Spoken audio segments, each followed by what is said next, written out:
So today is the 12th day.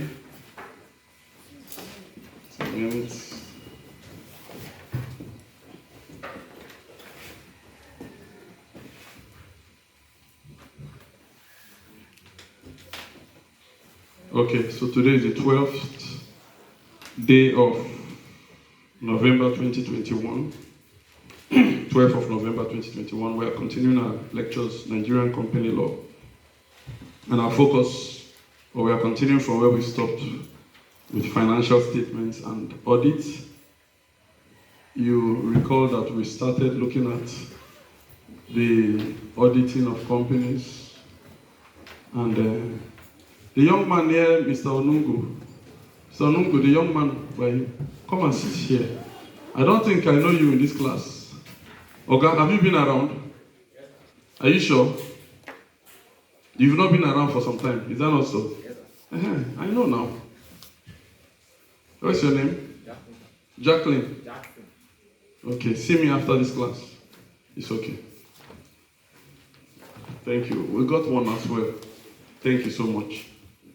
Okay, so financial statements and audit, and we try to look at some. Like I said, we're doing it more or less in outline to just give us a basic understanding that companies are meant to be accountable, and you cannot operate a company the way you can operate a personal business. If you have a sole proprietorship, you don't necessarily have to render accounts to anybody. You don't have to. But once we come to the company, the regulatory authority wants to know what have you been doing the past 1 year. We cannot give you more than 1 year to give us this account. It has to be on an annual basis. What have you done from last year till now? It's from these accounts that the taxman will also be able to know what you have been doing. Then the members of the company as well, those persons who have gathered around this entity, if it's a guarantee company, yes, they do not share profits, but they may have invested funds. They want to know if the directors have used these funds. So elaborate financial statements are required, profit and loss accounts, directors report, auditors report on those accounts, and expenditure, income, and all that, so that we can have a comprehensive understanding. And we try to also explain what a subsidiary is. We talk about the fact that companies in a group do not necessarily, yes, are mandated to also prepare what is referred to as group financial statements. And so we try to explain again what is a group of companies, what is a small company, when can we say a company is a small company, or when is a company a subsidiary. Because we also pointed out that small companies are given certain exceptions with respect to the preparation of financial statements. They are allowed to prepare and submit modified rather than elaborate financial statements. So just to still rewind a bit and just test our knowledge. That's my daughter there. Yes, please. What is a small company? And don't tell me you don't know anything about it. What's a small company, ma? Yes, please.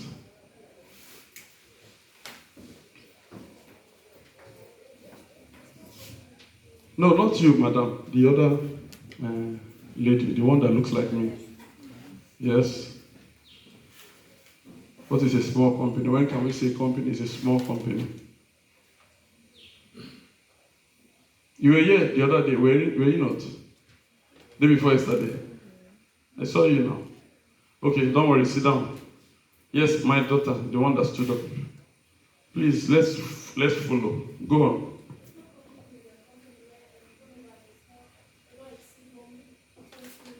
Where? Does not exceed 120 million. Good, go on. Yes, a private company, yes. What about its assets and liabilities? The net assets. It shouldn't exceed 60 million by default. Yes, what else? What about membership? Membership. Mr. Nungu, can you help us and throw more light? Where? The membership are not supposed to be from the government. Yes, or a nominee of the government, and we also say that an alien shouldn't be. Is that not so? Yes, so please try and note this. When can we say a company is a subsidiary of another? PIMO. A company is said to be a subsidiary of another if it is under a holding company, Mm-hmm. and the holding company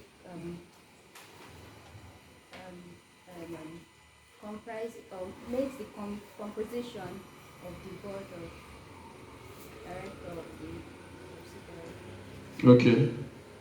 What else? Is Zimoa here? Zimoa is not here. Okay. What else, please? Can we add to that definition? Sick be my sister. Yes. What else?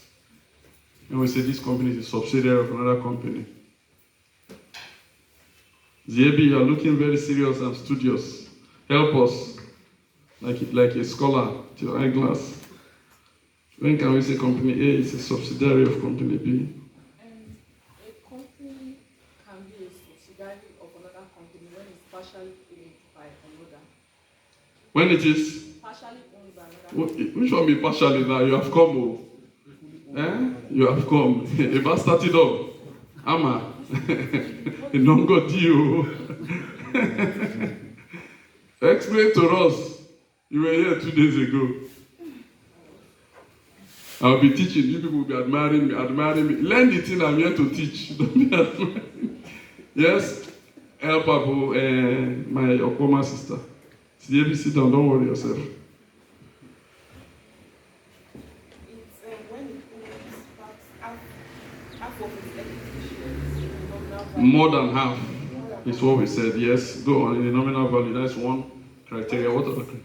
When it's a subsidiary of another subsidiary. Okay, so if I'm a subsidiary of your subsidiary, then I am your subsidiary. Then the third one is on to me. Help us. There are three conditions we looked at. The subsidiary of the subsidiary. She has answered that one. That's what I guess. And which other one? Okay, Pastor Wilson, help us. When the company can control the directors of the other. Good. So if you have the power to control the composition, so those are very, very simple. And we said a company is a holding company. If that other company is your subsidiary. Callistus, when can we say a company is a wholly owned subsidiary of another company? Wholly, W-H-O-L-L-Y. Wholly owned subsidiary of another. I think. Don't think, tell me the one I taught you. What company is it practicable? Eh? Practicable. Impracticable. Did you hear what he said? In what? Impracticable. Impracticable, no. AB, help us. AB, help us. You did very well in the first semester. Help us. A company is said to be a holding company if it's owned. Wholly owned subsidiary of another. Yes, go on. If it controls all of the shares. No, ma. Sit down. Brilliant, help her.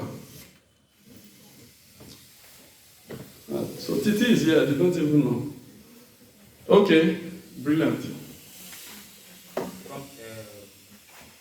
Okay. About the help us set this thing well. Yes, go on. So UPA is said to be a wholly owned subsidiary. You want to help? Okay, let's success help us. She has been quiet since. Thank you, brilliant. A company is said to be a holding company when Wholly owned subsidiary of another company. Yes. it can appoint or be remove the majority of the directors or all of No, them ma. from that company? No, ma. No, ma. Yes, help us, Titi. Please listen, no. No, ma. No, ma. Wholly owned subsidiary doesn't have to do with control. It has to do with what? Yes, Akbeki. Did I get your name? Yes, I did. Akbeki, please help us. Well, they will hold the shares like either 80% of it or through nominees. When, yes, you can sit down. You have come a little bit close. So a company can be said to be my wholly owned subsidiary if I hold all its shares, either directly or through nominees. It's not about control here, but it's about share ownership. Are you with me? Yes. So, yes, ma'am. Is that not the same as saying when it owns 100% of the shares in the company? Yes, it's the That's same. what I said. Now. Is it what you said? Yes. You did not say it with confidence. That's why. Okay, good. So please, I want you to just know this. It's quite easy. Just be relaxed. Don't allow fear. You know, fear is not of God. If there's one lecturer whose course you should be more at ease, most should be my course. But the devil is the devil that will now make people to be afraid and taking. And don't be afraid. There's nothing in this course. People are making 80 something. So, can we move on? Another thing I want you to notice, when a group financial statement can be dispensed with, I pointed that out. I can set it again in the exam. When will a group financial statement be dispensed? Recall we said that when companies are in a group, the parent company or the holding company, in preparing the financial statements, is also under obligation to prepare financial statements of other subsidiaries in that group. Are you with me? Yes. So we are saying that in certain instances, that mandate will not be required, and we try to look at when it will be impracticable. I'll send you my slides anyway. Of no real value to the members in view of the insignificant amounts involved. It will be unduly expensive, undue delay. The result will even be harmful to the business and all that. Now we try to look at audit. We'll also try to look at the report of the directors. I'm just trying to do some recap, just to still refresh our minds. But I want to believe you will get the video and still look at it. So let's just jump again to audit. We didn't conclude. We pointed out that companies are having prepared these reports. Company law still expects that you bring an external person to, have some overview of what you have done. Somebody who is an accountant, somebody who is skilled in accounting, to review these documents and thereafter make a report to the members, which is to be submitted to them at the next annual general meeting. That in our view, the accounts have been prepared in compliance with the authorized financial standards, because the accounting profession, there are a number of accounting standards that accountants are expected to use in preparing these documents. And if you don't use these particular standards, then it is possible for you to prepare a report in such a way as to give a false impression. And accountants are very skilled in manipulating these figures. And so to avoid such manipulations, it's long been the practice that certain accounting standards have now been held up as these are the principles or accounting principles, accounting standards that the accountants are meant to use in preparing these documents. So having done all you want to do, prepared your accounting records, financial statements, an external auditor is expected to be appointed by this company on an annual basis. Of course, there could be reappointment of the same person, particularly if the person is having some harmonious relationship with the board. So you now bring in this auditor who now goes through these documents and then tells us whether or not it gives a true and fair view of the company's document. Now, I pointed out when we were looking at corporate governance that there have been some issues relating to corporate governance, one of which is directors' remuneration. Which other one? Which other one did I talk about?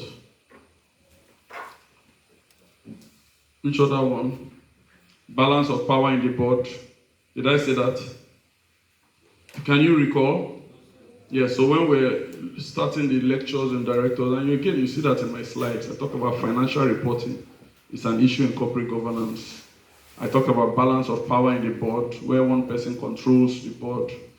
I talked about the remuneration of directors as being a core issue in corporate governance, and directors' contracts. And one other issue is this auditing report, financial reporting generally.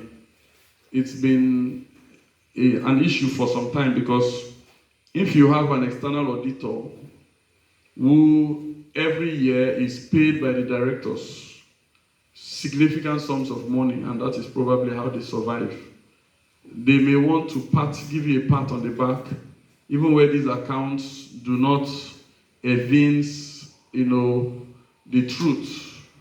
They may want to try and give you a pat on the back. Are you with me?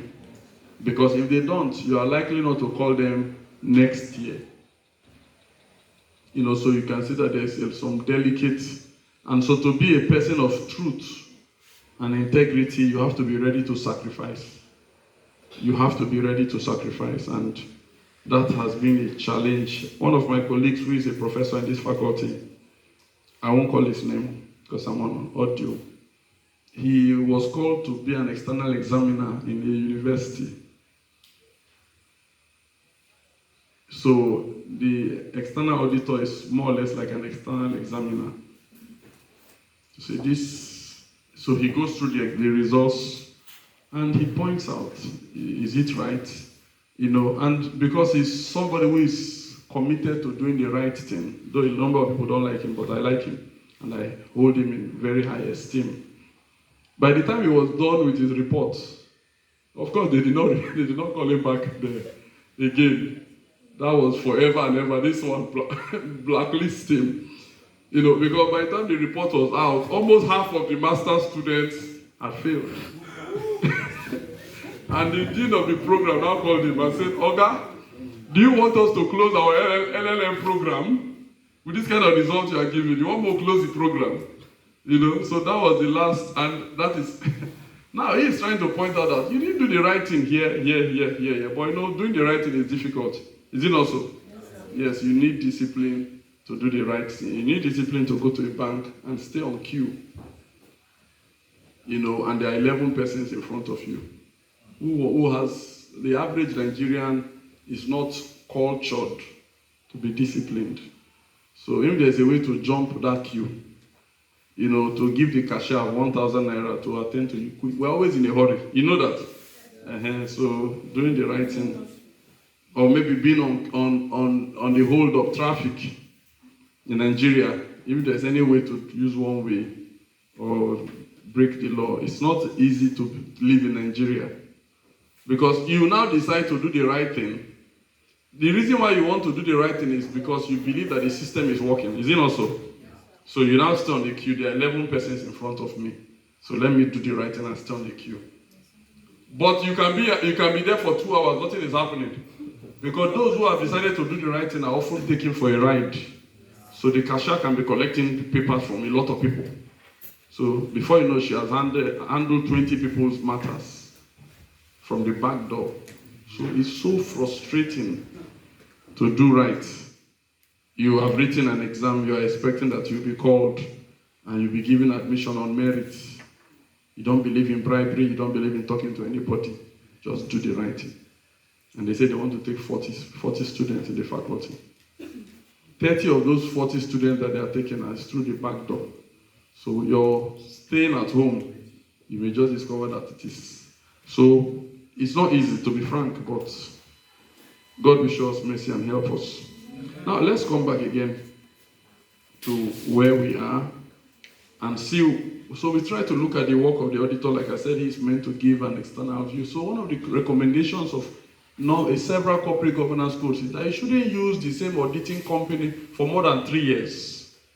Or if you use company A this year, don't go back to him for the next 3 years. Are you with me? Yes, don't go back to it for the next 3-4 years. If you use company A continuously as your external examiner, first of all, you guys are going to develop some form of camaraderie. Is that also? Some relationship will be formed. For example, if we bring an external examiner from Uniben to come and examine our results, we'll have to give him a hotel accommodation. We'll take him to a police officer's mess, so buying pepper soup. We'll be gisting and talking. Relationship is already developed. If it's a corrupt system, they can even arrange women for him. That is the truth. To make him happy. Then the next day you take him to Dean's office and you bring all the resources. He'll be because relationship. Now you bring him again next year. He already knows everybody by name. So what he will just be doing will be formality. Is that also? Fulfill all righteousness. So that same concept is brought here. And so corporate governance codes have now recommended that if you use an auditor this year, try and rotate it. Go back to him in the next 4 years. At least that bond will not really be there. So these are some things I want you to think about. But let's just jump in because of time. You have another class? What, 10? Good. We'll cover what we have today. Yes, please. Let us hear you, Pastor. And the other class were trying to say something that I copied them. Okay. They say that it is the work of the internal auditors to detect fraud. But Yes. now just take what you give to them. So Yes. how do you contrast their relationship? Okay. Good man. The external auditor doesn't necessarily have the time, the skills, and the resources to detect fraud, because most times, by the time it's coming, fraud has already occurred. His own is to look at these accounting statements that have been given to him. He has just maybe 4 or 5 days to work, to go through documents that have been prepared over a period of 1 year.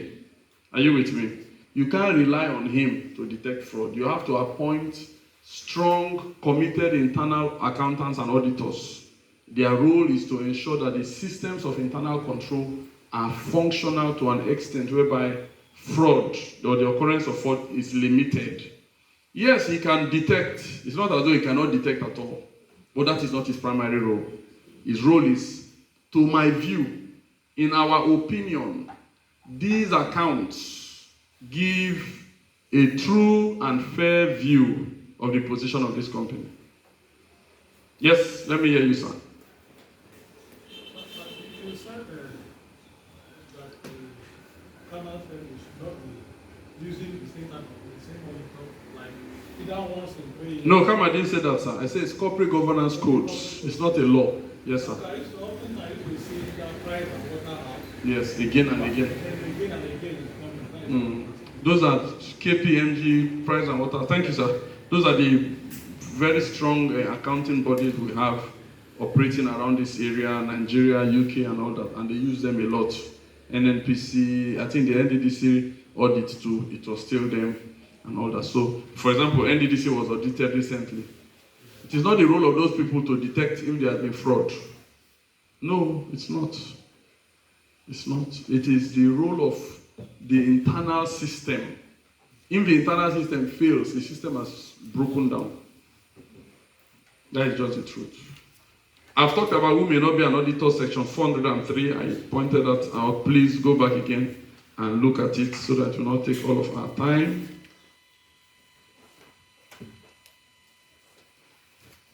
I talked about certifications of the CFO and CEO under section 405. I want to now look at yes, I pointed out again that the auditor is entitled to attend all meetings. Let's look at removal, retirement, and resignation. And I think we'll end audit with that. Removal, retirement, and resignation of auditors. Okay, good. So let's talk brief first of all of retirement. Of course, like I said, just like directors, some of the rules of law are applicable to directors also apply to auditors. Some rules, not all. Directors by default retire every year. Is that not so? At least 1/3 of them. 1/3 of them. For auditors, all of them by default retire on an annual basis. You see that in section 401, subsection 2. By default, all of them are required to retire at the end of the year, but they could be reappointed.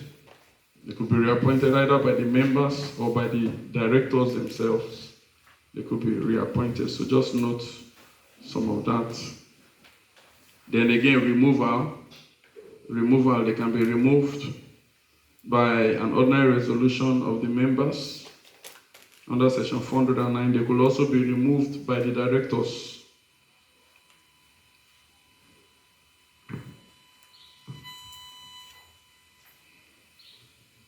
The difference, so they could be removed even before the expiration of their term in office. Are you with me? Yes, they could be removed by the directors or they could be removed by the members, notwithstanding anything to the contrary in any contract. You recall that a similar provision is contained in section 288, where directors can be removed before the expiration of their office, notwithstanding anything to the contrary in the articles or in any contract. The same provision applies here.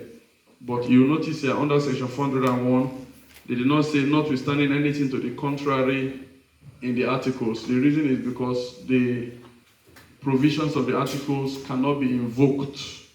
Provisions of the articles cannot be invoked by an auditor or by an employee. The articles can only be invoked by officers, by the company, and by who? The members. You remember? Yeah, 46, section 46, subsection 3. The articles take effect as a contract under seal, binding on the officers, on the members, and on the company itself. Auditors are not officers of the company because they are external, they are not employees of the company. And so if you are employing them, you can employ them in pursuance to the law, which says they have 1 year, or in pursuance to a contract. So you can enter into a contract and say, okay, you are our auditor for the next 5 years. No problem.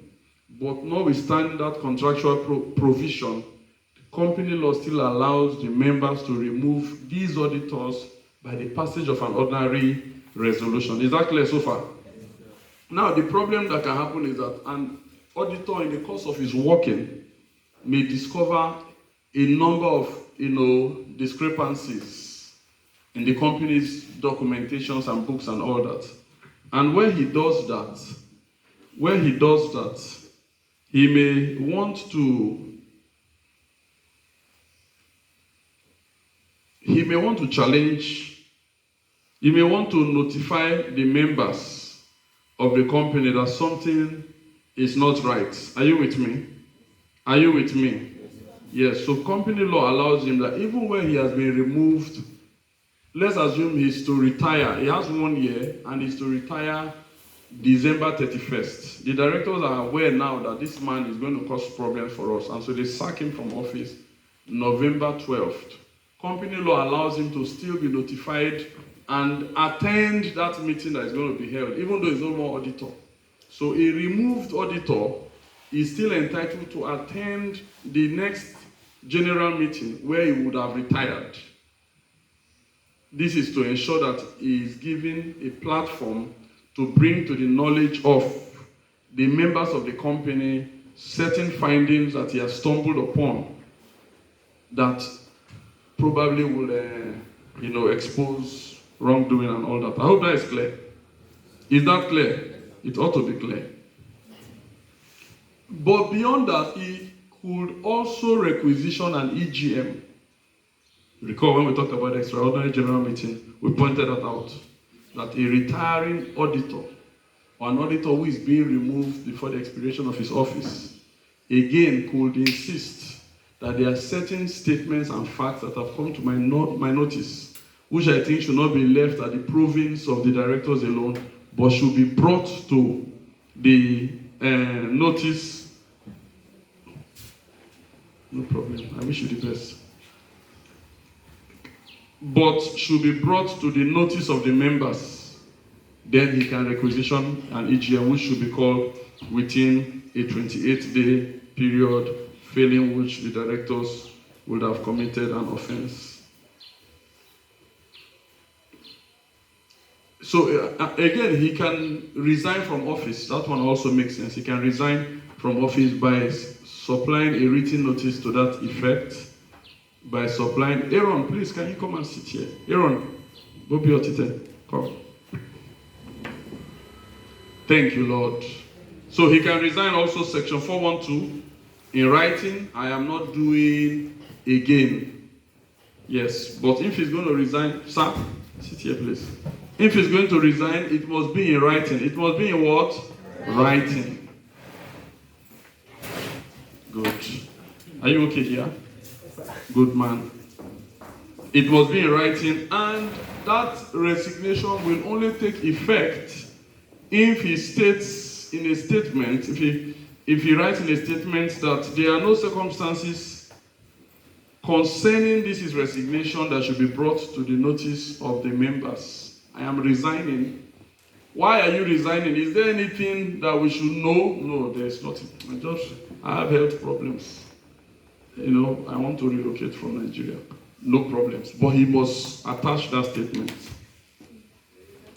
But if, on the other hand, upon resignation, he writes that there are certain crucial facts I think the members should be aware of, then he can insist that those facts be circulated. That statement, provided it's of a reasonable length, be circulated to the rest of the members. Are you with me? And the directors have an obligation and responsibility to do so. Again, similar to directors, when a director is being removed from office under section 288, in his own case, he has a right to make a defense. Is that also? Yes, and the defense will be in writing, and he can insist that it should be circulated. So a little bit similar here, but in this case, the auditor is not being asked to make a defense. Rather, he has come across certain crucial information which he feels the members should be aware of, and so he's not leaving it at the province of the directors. He's asking the directors to circulate it, and the law says they must do so, except they are able to get an order of court to say, my Lord, please let us not circulate this information because it contains what?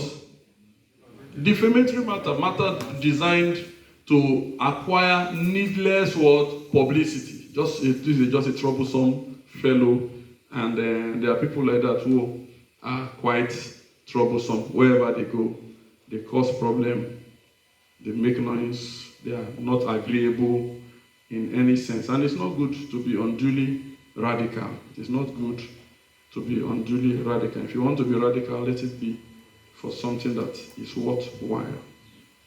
Some people are they fight everywhere.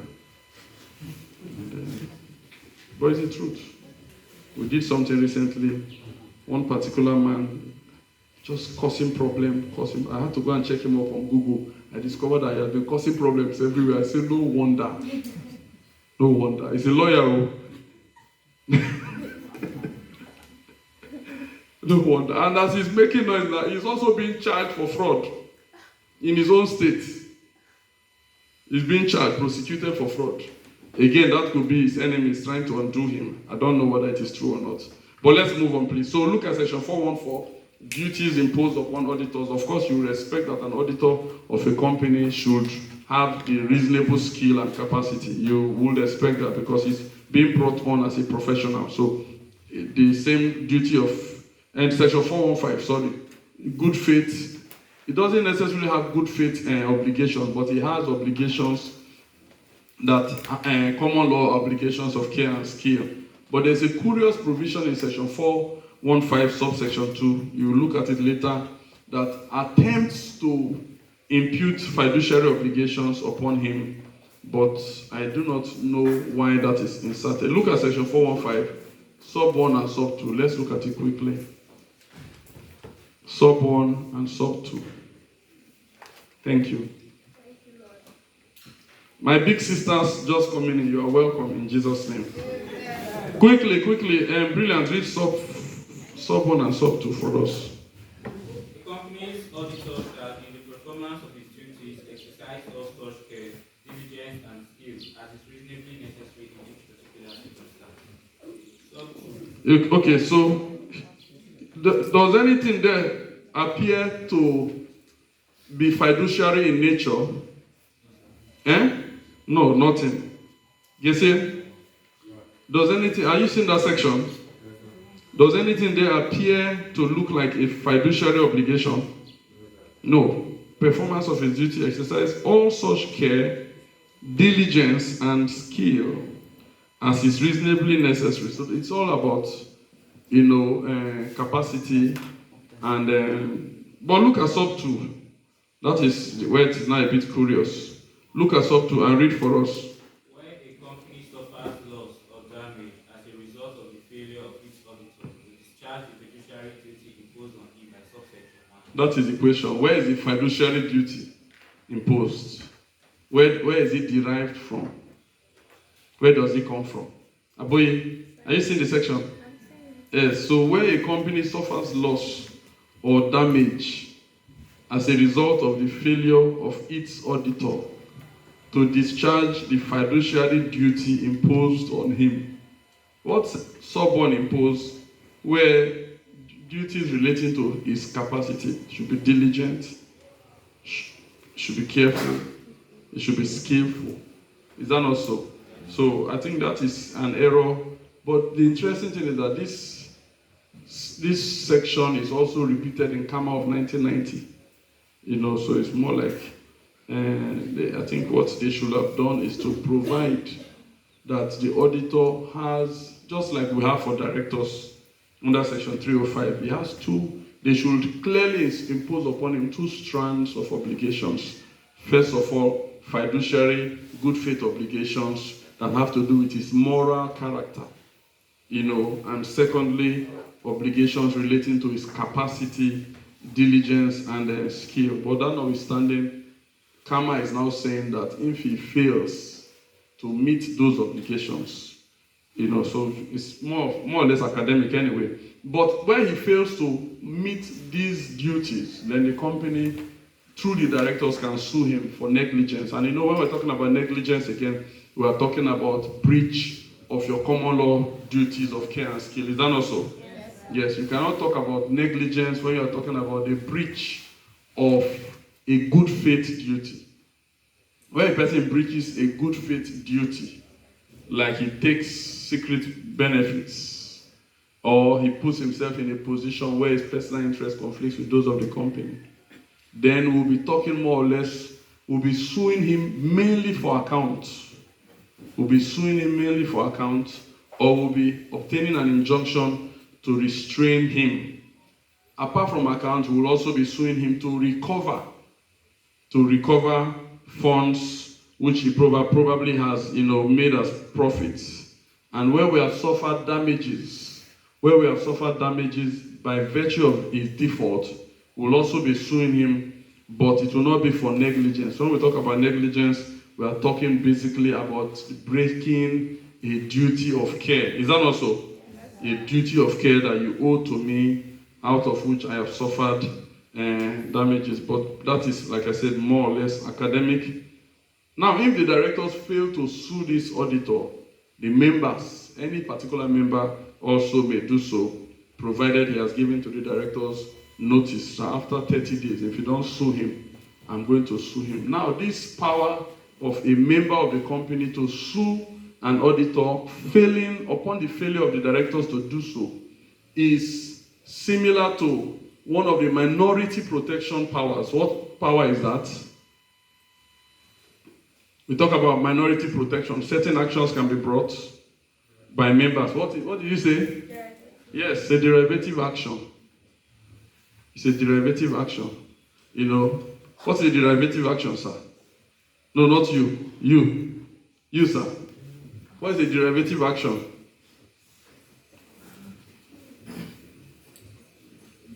So, the derivative actions are powers that are conferred by the company. No, sir. No, bro. You've not gone to listen to the audio. Sit down. And the video. You are waiting for exam again. I will set the kind of questions that exam you are waiting for, you will not believe. You want that? You know, we have over 13 topics in this second semester. I can go anywhere. I can travel to Saudi Arabia and bring one, and travel to John Kramer and bring another. How will Oga be answering me this kind of thing? It means that after I woke up since 1 o'clock. 1, I'm cooking. This food you are eating. This lecture I'm giving you on audit, I used 2 days. The whole of Monday I didn't come here. You know that? The whole of Monday, the whole of Tuesday. Just to cook the food. To decipher what this thing is saying. On Tuesday I slept by 10 in the night. Woke up early in the morning to start driving. Then when I finish, I cook the food, I serve it. You will not go back and listen. ZB, what is the derivative action? Yes, my daughter. What is the derivative action? Let ZB answer. You are waiting for 2 days to exam. Shay, 2 days, you clear your table, put your leg inside water. You read, you cram, you read, you cram. God willing, I must pass this course. I've told you, after every class, listen to the audio. Know the thing the man is teaching. Leave exam. So that you can defend me anywhere. My former sister, help us, bro. I dig you. When an applicant Yes, please listen to her. Yes. when you apply for a leave to the court Yes. to bring an action on behalf of the company Yes. or the company subsidiary or other members of the company. Yes. What conditions? Tell me the main condition you must fulfill. She has explained. Now somebody should help us. What is the main condition you must fulfill? Yes? Dawariye, yes, please help us. Sir, I think it will show negligence. Negligence? Yes, sir. No? No, sir. No, sir. I think the person must have the right the documents and everything. No, sir. There's a major condition he must fulfill. Sir, Yes, please. I think the applicant must give a written notice to the director of the company. Good man, he must have given. The main thing is that a wrong is being done to this company and his directors are sleeping. They are going for a party, nightclub, when our house is under fire. And we have given them notice. Are you with me? And in most instances, in practice, it is those same directors that are likely to be complicit in that issue. Abadi, please help me if that thing is not okay. So, in most instances, it will be the same directors of that company who are either complicit or do you understand what I'm saying? In which case, the court will now allow him sue on behalf of the company. And so it could be Success Boy bringing an action in the name of the company. You recall that primarily that is the role of the directors. But in this case, we have displaced them. Or she could bring the action in her name, but on behalf of the company. Either way, that is a derivative action.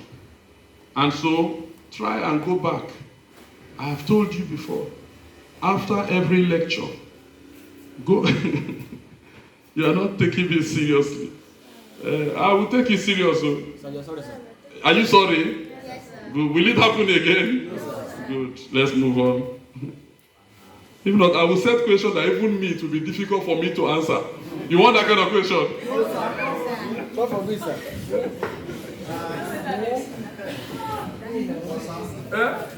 Let us hear you, my big brother, Thomas. Sir, but there's something you usually do now. Okay.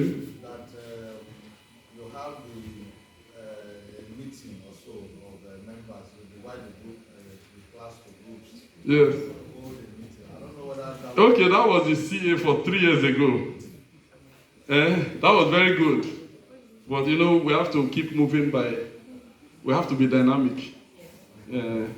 Okay, let's move quickly. Let's talk briefly about annual returns. Then yes, please. So, sir, just a little thing to say. Yes, please. Sir, we enjoy your class, actually. We relaxed. Okay. So, sir, I just want to please. Yes, please. On behalf of the class, just help us, give us area of concentration. Okay. Area of concentration is not my problem. You can sit down. I have married my wife. I have built my house. I have had my children. I am not in competition with any of you. Are you hearing me? Yes, sir. No. Everything I want in this life I have. So it's my own joy for you to pass. But you have to cooperate with me. I told you from the beginning of the semester, if you cooperate with me, I will cooperate with you. The way you cooperate is to make the class lively. Before you appear before me, you have taken the materials, the one I gave last year, you have gone through it, you have gone through the slides. Before I answer, before I talk, you are completing. Before I talk, you are completing. The class is alive. When you have shown me such behavior, it means there's nothing to examine you about. I can now give you areas of concentration. I can give you simple questions, like I did for the people of the last set.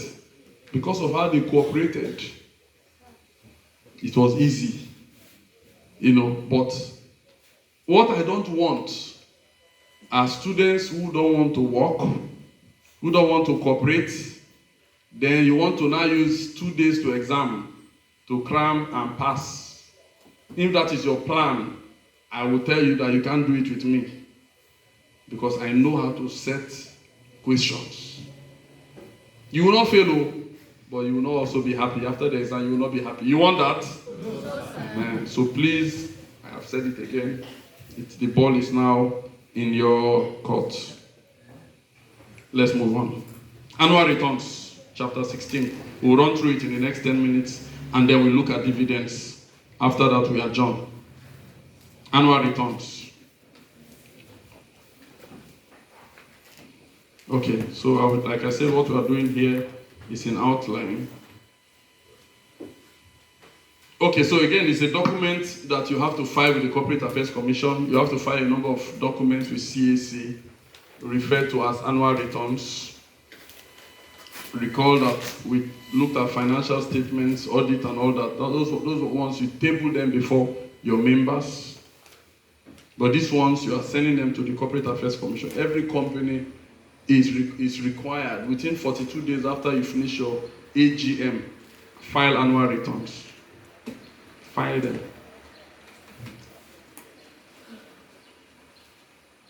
And where you don't file them, it becomes, because if you don't file annual returns, it means that you're not doing business. You are not functioning. And so it could create an impression that your company is moribund. And so what CAC does after some time is to flash a list of companies that have not filed annual returns, maybe for the past 5-6 years. And they'll say, if we don't hear from you in the next 6 months, we are going to strike out all these companies. And they have that power. I'll give you the section later. So they will strike out your company on the ground that you're not doing business. Are you with me? Yes. So you file your annual returns, it shows that you're doing business. Again, if you don't file the annual returns, you pay a penalty, but the penalty is paltry. Maybe between 8 and 10,000 or thereabout. But you pay a fine, a penalty. For every year you don't file these annual returns, you pay about 5 to 10,000 naira to the Corporate Affairs Commission as penalty. So companies that are seriously doing business, they file these documents on an annual basis. And when you file the annual returns, there are certain annexures which you must attach, like the balance sheet, the profit and loss account, the auditor's report, and the director's reports. You see that in section 422.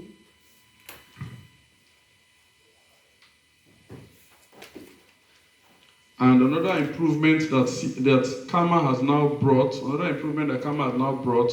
is that you can file them electronically, which I think is a major advantage. You can file them electronically. Everything now can be done electronically, and I think it's a major boost. It's a major boost.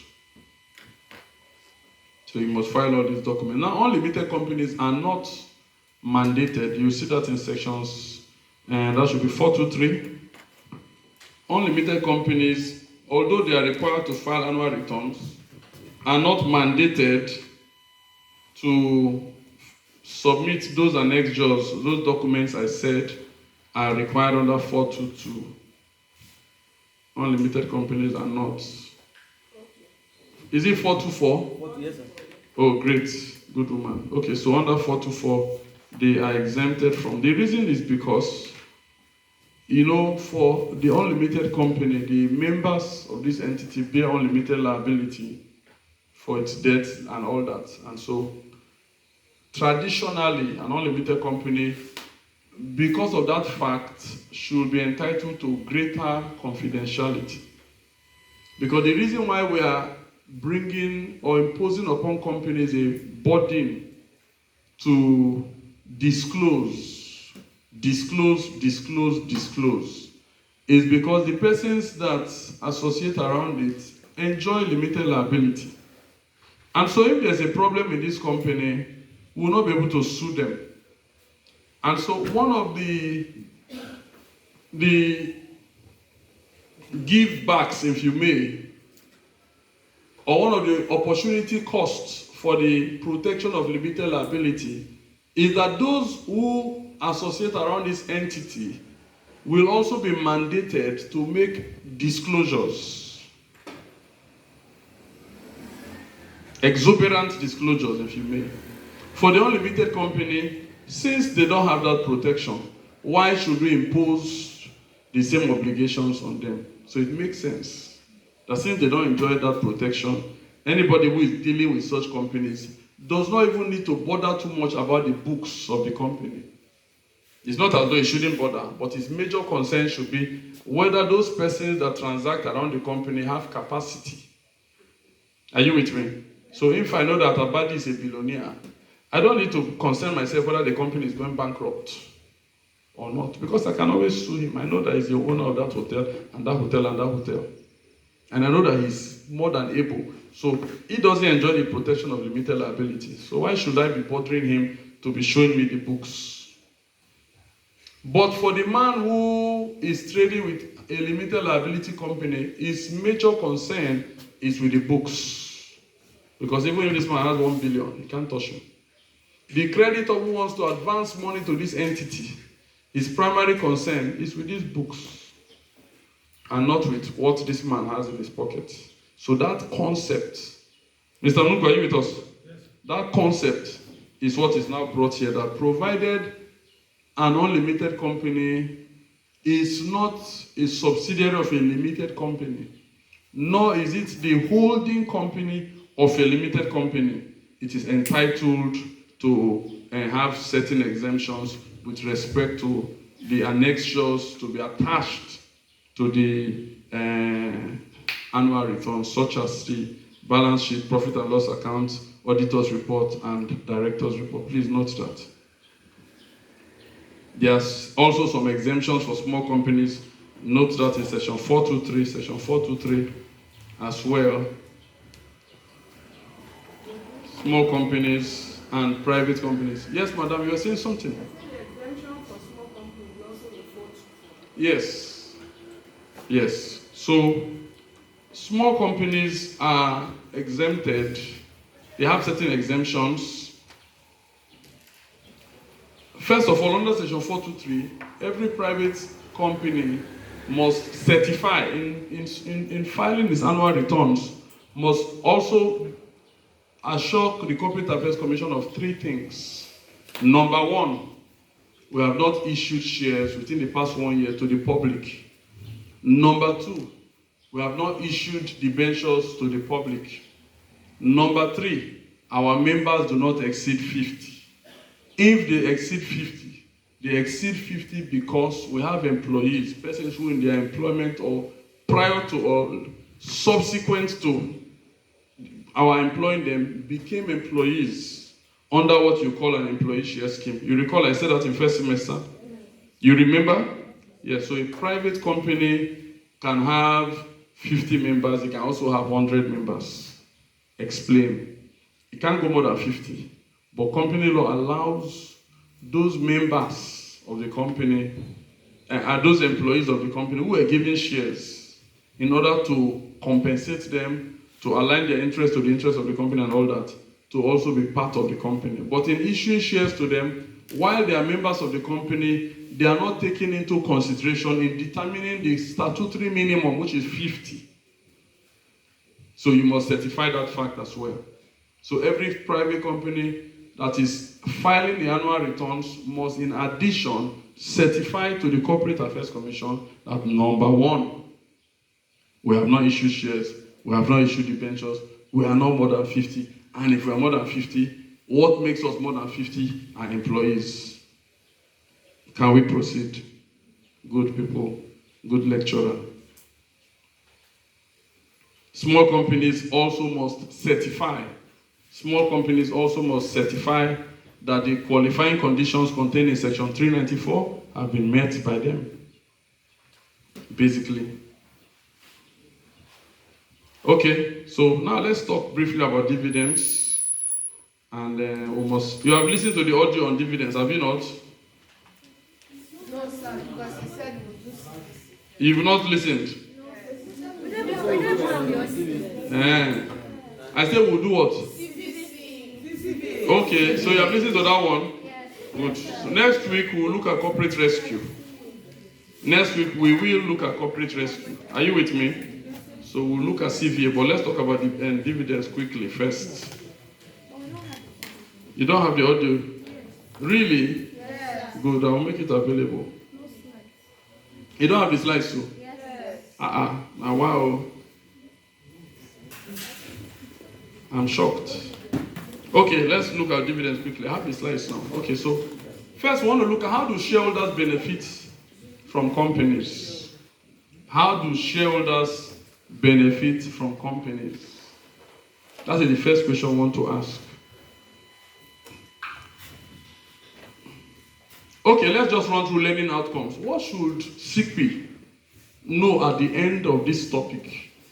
What should my daughter SICPI know? Number one, she should know how shareholders benefit from companies. She should know who has the right and power to declare dividends. SICPI should also know when a company should not declare dividends. ZAB should know if there are creditor protection rules around the declaration of dividends. ZAB should be able to know and tell me, are there creditor protection rules around the declaration of dividends? If I meet Zimwa on the road and I say, Zimwa, what is a distributable profit? You should tell me, what are distributable profits? And lastly, Dawariye should know the rules relating to unclaimed dividends. The rules relating to unclaimed dividends. Can we continue? Good people, good lecturer. Okay, so let's look at ways through which shareholders benefit when you buy shares in a company. Remember, just to emphasize that classical company law theory assumes that persons who buy shares in companies do so with the intention of deriving a benefit. They do so with the intention of deriving a benefit. So for them, it is an investment from which they expect returns. For them, it is an investment from which they expect returns. And when we're talking about returns, we're talking about, first of all, return of capital invested and something on top, which we'll call profits or benefits. Remember also, for guarantee companies, company law assumes that those who associate around them don't have any intention to benefit. Not one. Not one. And so you are not meant to benefit either directly or indirectly. So now let's look at what are the ways through which shareholders can benefit when they associate around a company. They could benefit from share repurchases. Share repurchases.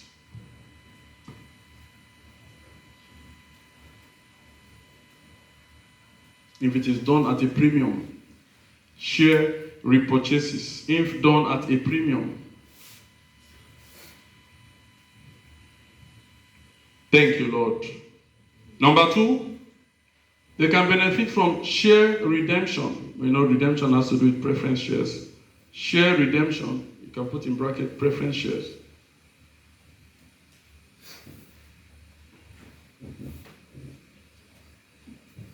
Can we proceed? Number 3, they can benefit from share sales on the stock market.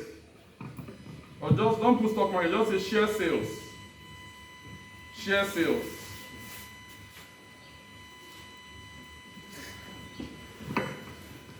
Can we proceed?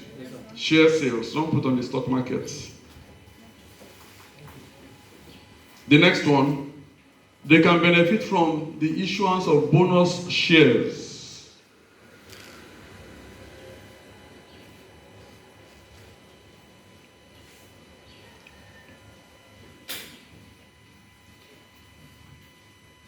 Can this man go forward?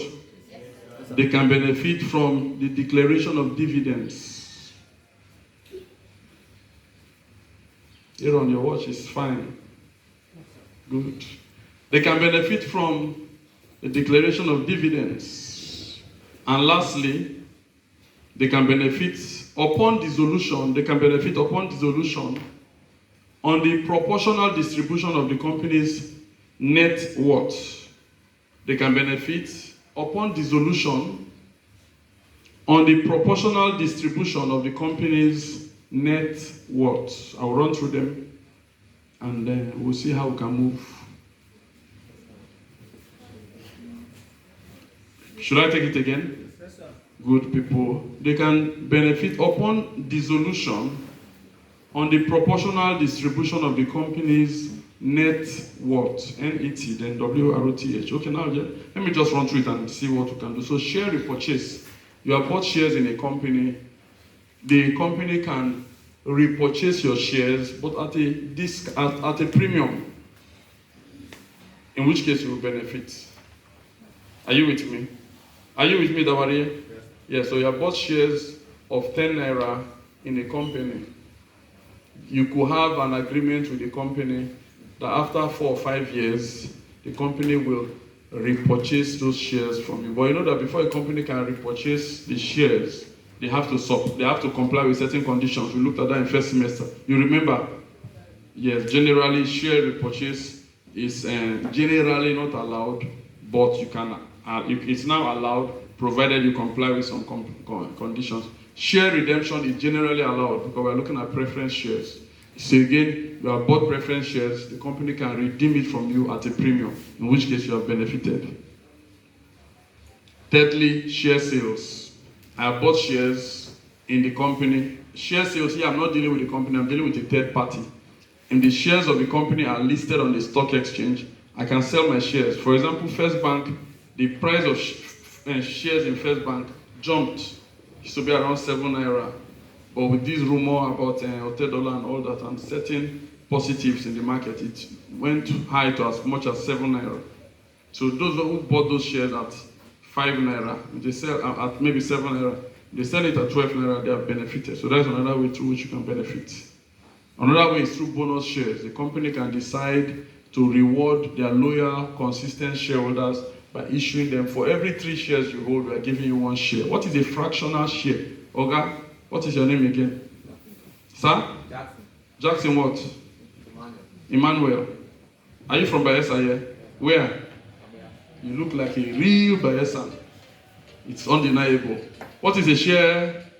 Fractional share? Sir? No idea. You are not coming to class. Are you listening to the audio I'm giving? The messages I'm listening. How come you don't know? Off that thing, my daughter.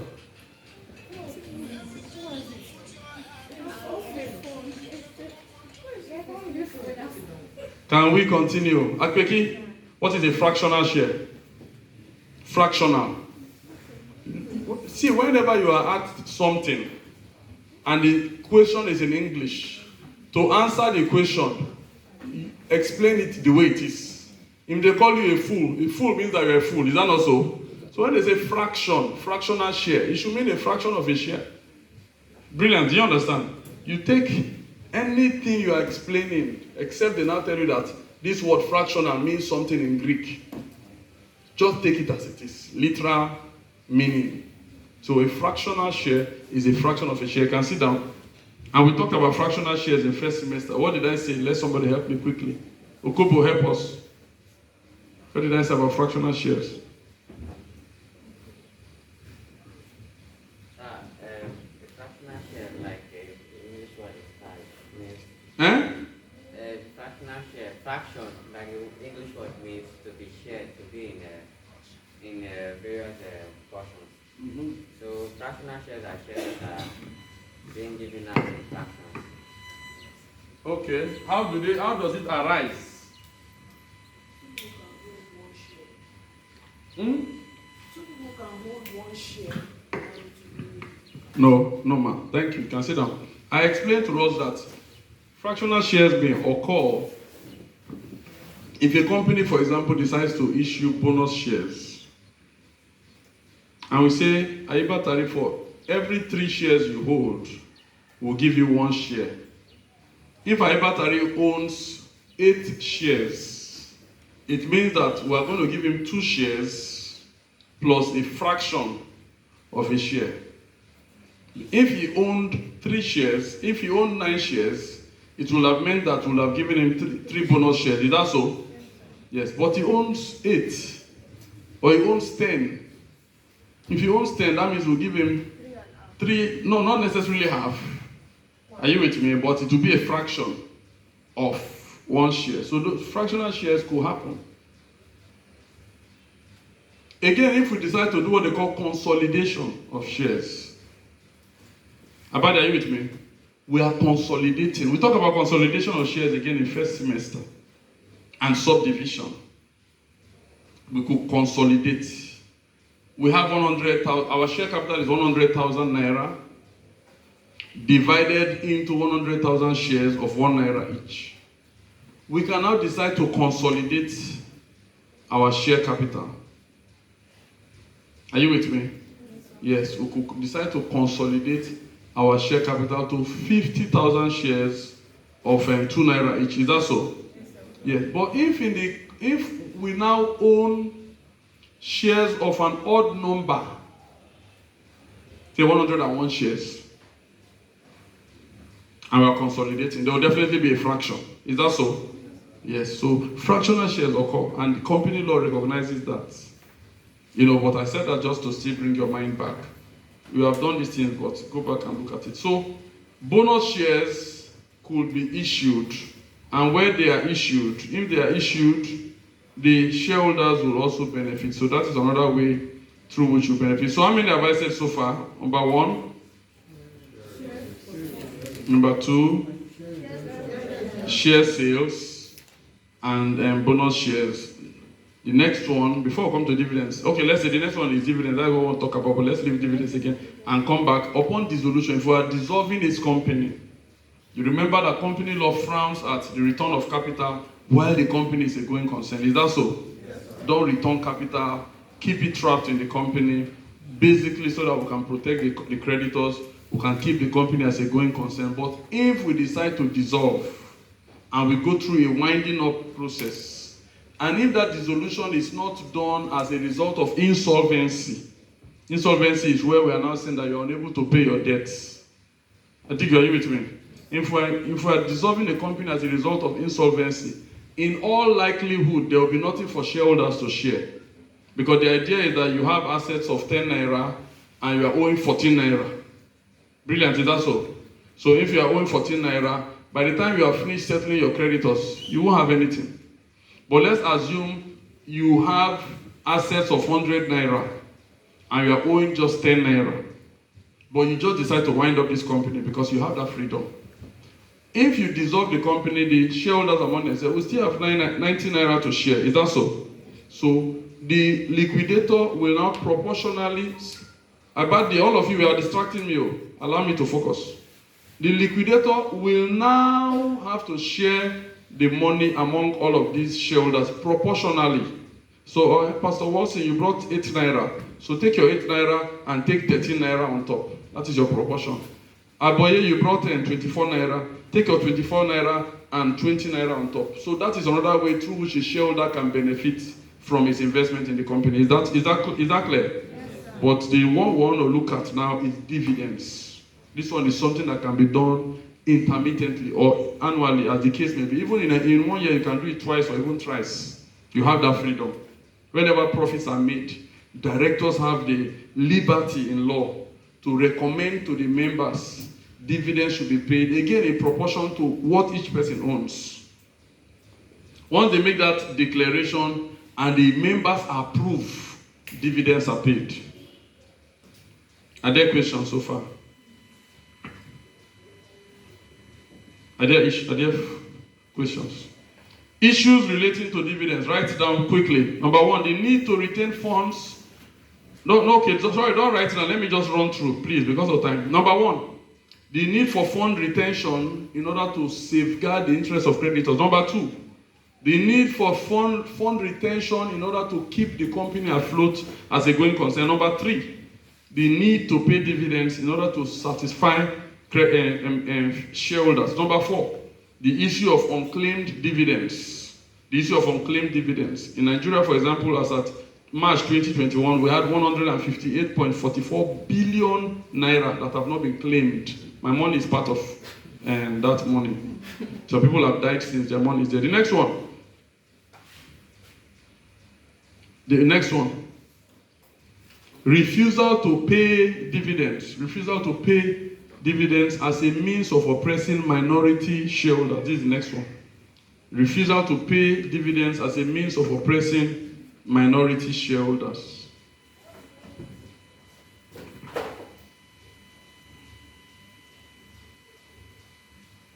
So what are dividends? I'll just go through it. It is a common term used to refer to distributions from a company to its shareholders by virtue of their position as shareholders. This is not my quote, somebody else's quote. It is a common term used to refer to distributions from a corporation to its shareholders by virtue of their position as shareholders.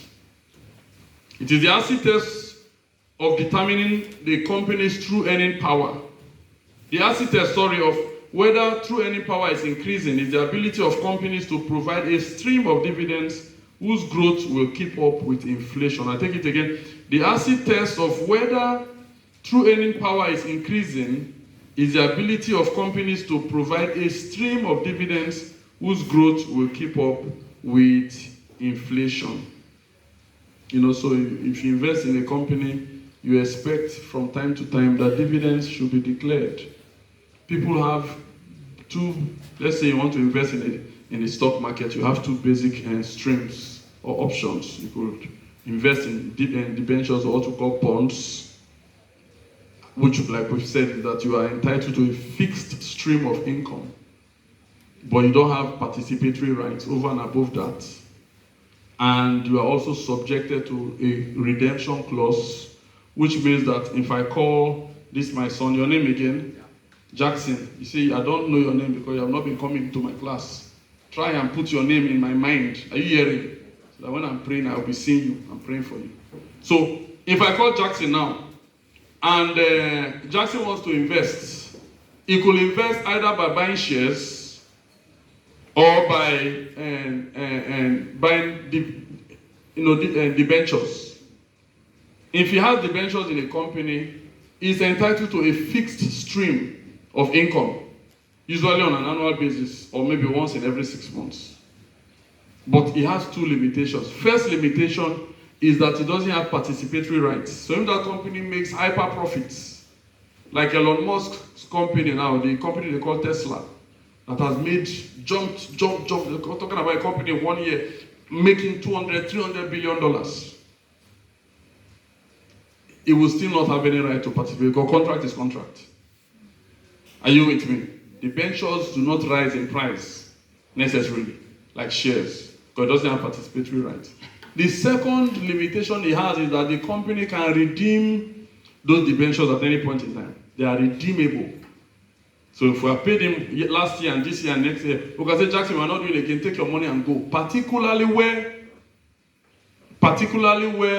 by virtue of fluctuations and happenings in the market, we now see that paying him this stream of income is not to our benefits. We collected 15 naira from him, and we are giving him 10 naira every year. But the interest rate for collecting 15 naira has now dropped to 2 naira per year. I can simply call Abadi and take that same 15 naira and buy him off. Okay, take your 15 naira and go. And begin to pay Abadi 2 naira annually rather than 8 naira. Are you with me? So if there are these fluctuations in the market, if the interest rate drops, then companies that have issued debentures to debenture holders can easily call them and redeem those debentures. So, oh yeah, take your listen and go. But for a shareholder, it's not so. You cannot, basic company law, you cannot redeem a shareholder's shares. If Zimo has bought shares in First Bank cannot force him to sell his shares. They cannot expropriate his shares. Are you with me? Of course, there are exceptions. But apart from those tiny exceptions, you cannot. So he becomes a shareholder for life. When he's no more, he hands it over to his children. So you're acquiring shares in a company is in perpetuity. As long as the company is a going concern, you are tied to that company. Highest you can do is to sell those shares to another person. So what he will be expecting, what Zimwa will be expecting, is a steady stream of dividends. But as an ordinary shareholder and as an equity investor, he rises and falls with the company. And so he has a drawback on his own side. And if the company doesn't make profits, there's nothing he can do. Is that also? He can only wait patiently and hope for the best.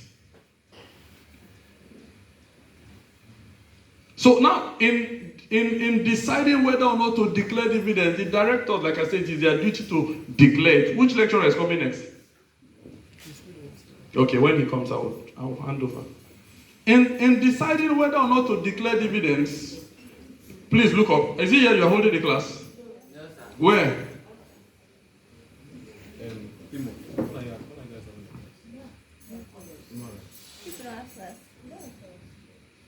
Okay, you don't have class, so let's continue now. Let's carry on. Our own class. Which other class do you have by 10? What is the class? Humanitarian law, family law. No problem, when the lecturers come. The man will notify them now. Pimo, go and ask the man whether. So don't, you are stuck to me. You know why you have to love me? Because you are stuck to me.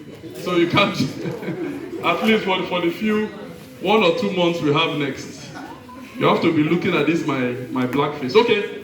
Now, in deciding, please listen, we'll soon be done. In deciding whether or not to declare dividends, the directors have to ask themselves certain questions. Number one, should we retain funds to further our business? Or should we call our shareholders and say, we made profit, go and enjoy yourselves? So you have to balance the need for fund retention against the need to declare what? Dividends. If the acquisition of capital in the market is very cheap, then they may not have any problems in declaring these dividends, because we can easily borrow money from banks to drive our expansion at very minimal interest rates. So a company in a country like maybe Germany, where the economy is very strong and interest rates are very, very reasonable, they may not have so much problems in declaring dividends, serious dividends, as against a company operating in a country like Nigeria, where the interest rate can be as high as 22%. I don't know if it has come down a bit now. Are you with me? So we have 1 billion. We need 1 billion to expand our projects. If we declare to our shareholders, we will still have to go and borrow that same money from the bank at a rate of 22%. That is risky. So it is the directors who have to now decide, having gone through all of this. On the other hand, you also need to declare dividends, because if you don't do that, you may also be sending a wrong signal to investors. Are you with me? And to these shareholders as well. Among other things, your share price in the stock market will also be affected. So you have to delicately strike the balance of retained earnings and yes, you need to declare dividend. Just a second, please. Okay. Thank you, Lord.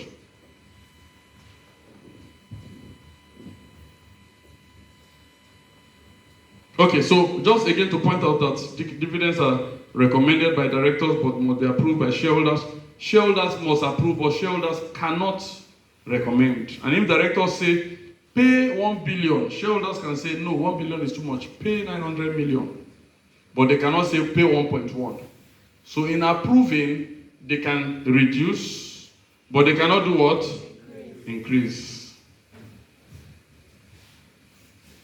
Okay, so again, dividend declaration, like is one of the ordinary businesses of the company. Is that not so? Yes. And so they are payable to shareholders and to persons becoming entitled to shares by reason of death or bankruptcy and all that. So yes, you pay dividends to shareholders. You also pay dividends to persons whose names have not been entered into the register of members, but they are entitled nonetheless to those shares. You recall that membership can only be arrived upon when your name is entered into the register of members. But shareholding is different. Zimoa can be a shareholder in First Bank even though his name is not in the register of members. And so if he's a shareholder of First Bank, then pay him dividends. Whenever you declare dividends, you must pay him. Entering his name into the register is a different ballgame entirely. He has a right. Your shareholding automatically entitles you to be entered into that register. But your shareholding is not the same thing as entry into the register. So this is primary and law that we have looked at when we talked about membership. Was it in first semester? Yes, sir. Good people. Okay.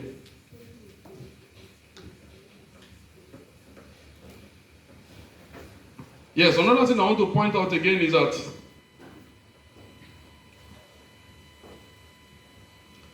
dividends are not payable upon treasury shares. You don't pay dividends on treasury shares. What is a treasury share? Section 197, we talked about it. Can somebody help us? Aiba Tari, my brilliant student. Yes? What is a treasury share? Quickly.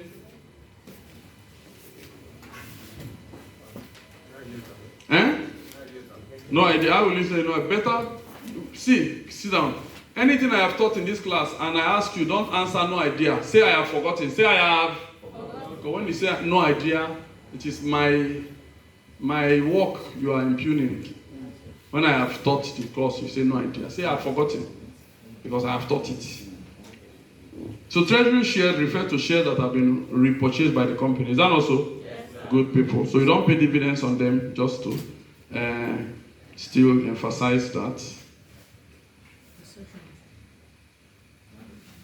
Another thing I want to point out is that you do not fix and ascertain dividends in advance. You pay dividends whenever you have made profit. It's not like preference shares where you can fix the dividends in advance. Are you with me?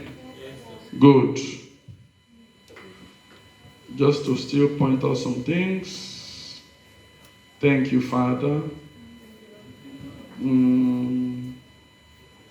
I talk about interim dividend. What's an interim dividend? It's a dividend you can pay in between the financial year. So basically you have to declare the dividend at the next annual general meeting. But in between the final year, if you have made serious profit, you can say we are declaring interim dividends. Are you with me? Yeah, which may be declared by the company at an annual general meeting. So the final dividends are the ones you declare at the end of the year when you have these meetings and all that. Another thing I want to point out again, I think we looked at it in section 117 in the first semester, but still to emphasize it, dividends and set-offs. Dividends and set-offs.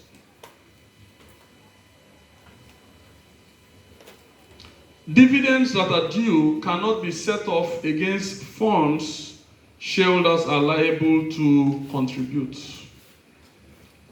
Dividends that are due shall not be set off against funds shareholders are liable to contribute. List section 17 subsection 5E, let's just look at it quickly. 117. Yes, please. 5E. Okay, 4E. Okay, 4E. Let's be sure. Any sum due from the company to a member or past member Mhm. in his capacity as member by way of dividends or otherwise cannot be set up against the amount for which he is liable to contribute in accordance with this section. But any such sum is to be taken into account for the purposes of final adjustment of the rights of the members and past members amongst themselves. Good man. Good man. So you know what is a set-off? What is a set-off? You do that in commercial law. Yes, what is it? Who said yes? Eh? Titi, yes. You say yes, but it's like that is where I'm hearing the voice from. Okay, so what is a set-off? In common language, common man's terms. Okay, in common finance, a set of interest offsetting a debt with another debt. Good. Very interesting. So I'm owing you one naira, you're owing me 1 naira. So God, thing don't balance. So you understand? I'm owing you 1 naira, you are owing me 2 naira. So you cancel that 1 naira and pay. Yeah. So just note that, please. Okay. Can we continue, please?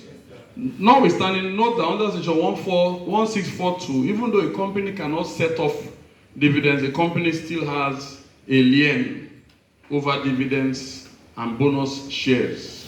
So don't set off my dividends because I've not paid for shares.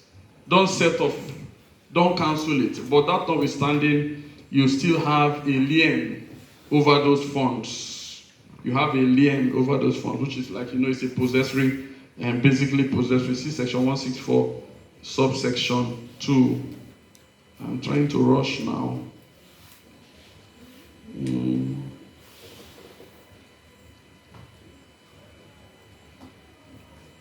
Limitations with respect to declaration of dividends. 3 things I want you to note. Number 1, that power to declare dividend may be circumscribed by agreements with lenders. You have collected money from creditors. They may say, Madam, now you have collected this money from us. Don't pay any dividends for the next 10 years. Are you with me? It's a freely entered contract. The contract you have entered into freely. Don't pay this dividend. So the lenders, because they are more concerned about what should go to them. So that is 1.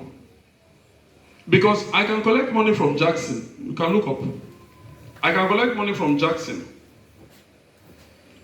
And his money, the time for me to pay him will arise in 2024.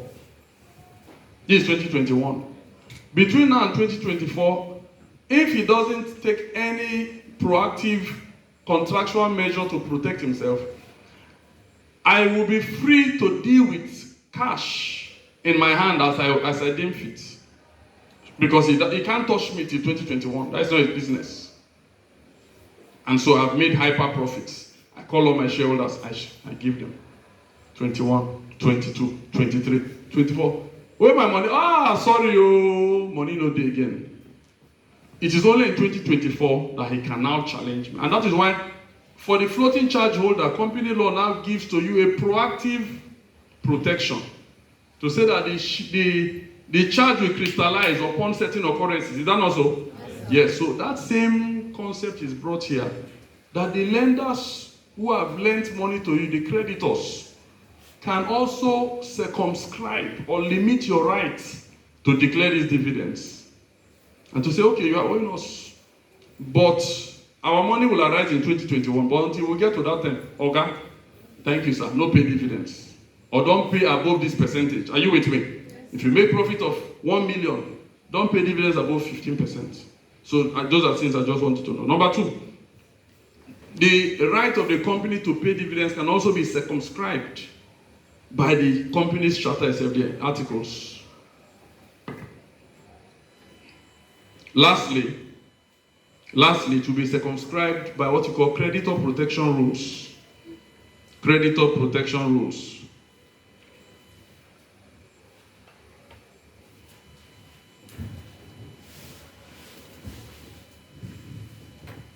So the first rule is that you can only pay dividends from what they call distributable profit, section 426.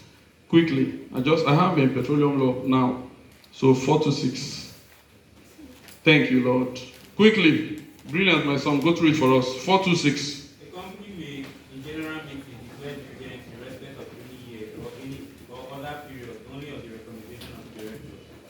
No, go to 427, please. Sorry. The company may pay dividends only out of profits available for the purpose. Go on. Up to. The profits of the company available for payment of dividends are its accumulated realized profits, so far as not previously utilized by distribution or capitalization. Less its accumulated realized losses, Good. so far as not previously written off in a lawfully made deduction or reorganization of capital. Good. So you see that you can only pay dividends out of your distributable what? Profits. And for you to arrive at that distributable profit, you have to do small mathematics. You have to minus or less your realized losses. Then you can now say we have arrived at our profits. When not to declare dividends? Number one, if there are reasonable grounds for believing that the company is or will be, after the payment, unable to settle its liabilities as they become due. I will say it again. Number one, if there are reasonable grounds for believing that the company is or will be, after the payment, unable to settle liabilities as they become due. Oh, my petroleum law students, give this uncle 15 minutes. Good people. Can we continue? Yes, good students, good lecturer. So don't pay dividends if after you have paid it, you will not have any money to pay responsibilities, liabilities, as they fall due. I don't know if you understand. It will not make sense now. It will be an unwise and rash decision that can even move the company quickly into insolvency. I know the government doesn't want companies to be insolvent. Number two, do not pay dividends out of undistributable reserves. Do not pay dividends out of undistributable reserves.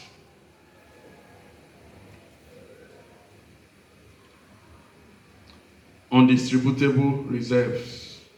And here we are looking at the share premium account and the capital redemption reserve account.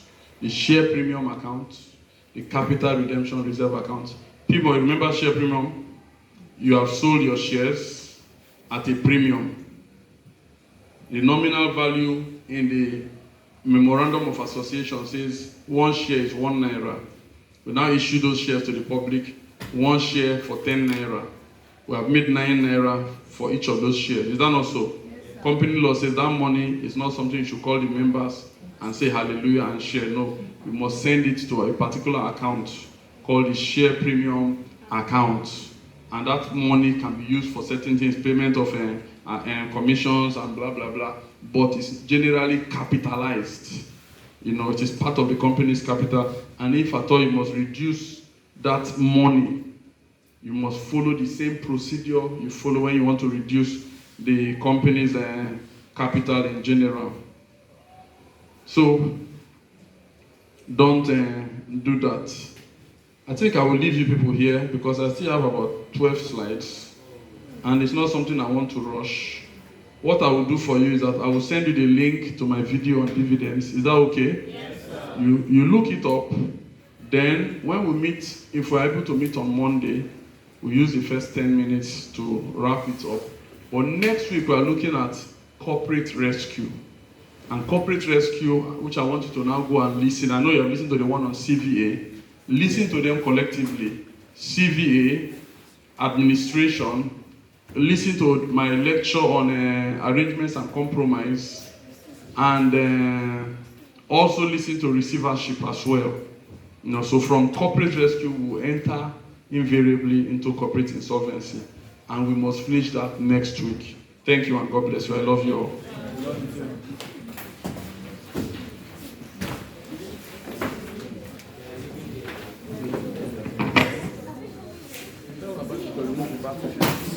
What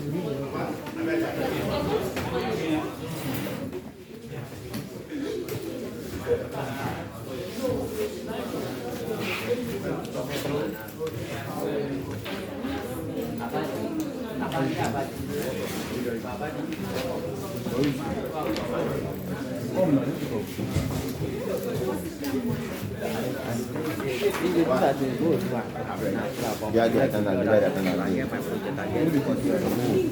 Guna.